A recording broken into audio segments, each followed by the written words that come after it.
Chancellor, it is a huge privilege to present our Honorary Graduand, the novelist Amitav Ghosh. Amitav grew up in India, was educated at Oxford, and now lives in New York, so we're very lucky to have him here in Old York. He is an award-winning author with 9 straightforward novels to his name, plus such innovative and generically indeterminate books as an anthropological diary come historical essay, a novel in verse, and a fable. Amitav was the first English language writer to win the prestigious Indian literary honour, the Jnanpith Award. He has also won such laurels as the Erasmus Prize for his writings on climate change and the Arthur C. Clarke Prize for a work of literary science fiction. Amitav is also known for his non-fiction, having written many influential lectures, articles, and factual books. He has an established international reputation as one of today's living novelists with the most reach, range, and resonance, an alternative 3 Rs that we educators should take note of. Talking of pedagogy, I actually wrote my 2003 PhD thesis, for which I get to wear this gown, on Amitav's body of fiction. Not only is he a brilliant storyteller, whose fiction is underpinned by penetrating research, but he has a wicked sense of humour that is sometimes overlooked. I always tell people that I got a first-rate education from researching his novels. They tackle difficult themes head-on, dealing with such issues as colonialism, slavery and indentured labour, migration, India's 1947 partition, the World Wars, linguistic imperialism, and extractive capitalism, among many other issues. The books have won praise for the ways they not only transgress boundaries of literary genre, but they also effortlessly cross frontiers. Amitav shows solidarity with Indigenous peoples, those opposing racism and religious extremism, and with plants, animals, and other non-humans. To quote his 3rd book, one of my favourites, In an Antique Land, Amitav challenges the convention, and I quote, that the only people for whom we can even begin to imagine properly human individual existences are the literate and the consequential, the wazirs and the sultans, the chroniclers and the priests, the people who had the power to inscribe themselves physically on time, close quote. Instead, he is interested in, and again, this is from Amitav's In an Antique Land, quote, those barely discernible traces that ordinary people leave upon the world, end quote. In his fiction and non-fiction, he pieces together such fragments to create a quietly radical, humane archive of the silenced. In so doing, he reanimates the history and reclaims the dignity of both marginalised peoples and of non-human actors.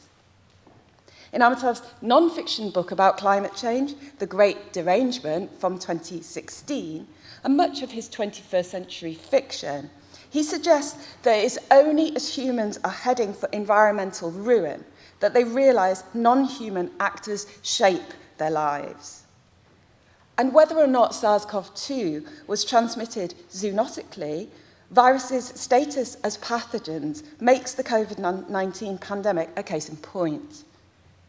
In his fable, The Living Mountain, 2022, a short book about climate change, Amitav imagines a group of arrogant people, the Anthropoi, who recklessly destroy the living mountain of his title. Then, in Amitav's most recent non-fiction volume, Smoke and Ashes, 2024, he deploys a dual historical and environmental approach to trace the influences of plants, particularly opium, on geopolitics, economics, and society. Amitav's work attests to the unexpected stories that shimmy into view when we watch the intimate dance of plants and humans. Amitav is also a public intellectual and activist whose work chimes with York's aspirations to be a university of the public good. He is engaged tirelessly with various audiences through lectures such as to the Copenhagen Climate Summit, via media appearances, and through op-eds. And to our linguistic colleagues, I should note that Amitav is multilingual, knowing Bengali, Hindi, English, and Arabic, among other tongues. Amitav speaks to the world on a planetary level, noting that, and again, this is a quote, this time from an interview, English is not by any means my only language, nor would my work be what it is if I had grown up in a circumstance where one language predominated over another. So that's Amitav's own words. Not only does he speak truth to power and give voice to the otherwise voiceless, but his fiction is also synonymous with inclusivity and bold experimentation. He pushes form and technique in new directions with each new novel. For example, Amitav moved from the magical realism of his first novel, The Circle of Reason, to the realism of the shadow lines, the science fiction of the Calcutta chromosome, and the historical fiction of the Glass Palace and the Ibis trilogy. Amitav's work has long inspired our diverse community of undergraduates, postgraduates, and academics at York. His fiction reverberates sonorously with these scholars, many of whom are from Asian backgrounds and actively engage in climate activism. So, Chancellor, it is with great pleasure that I present to you Amitav Ghosh for the degree of the Doctor of the University honoris causa. Thank you.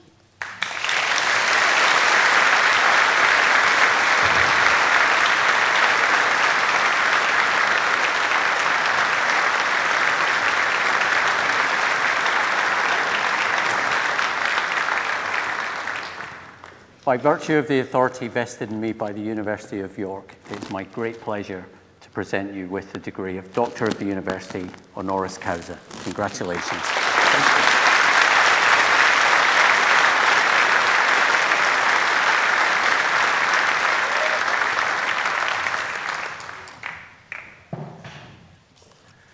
Chancellor, students, faculty, it's wonderful to be here. I'm really enormously honored to be presented with this wonderful degree from the University of York.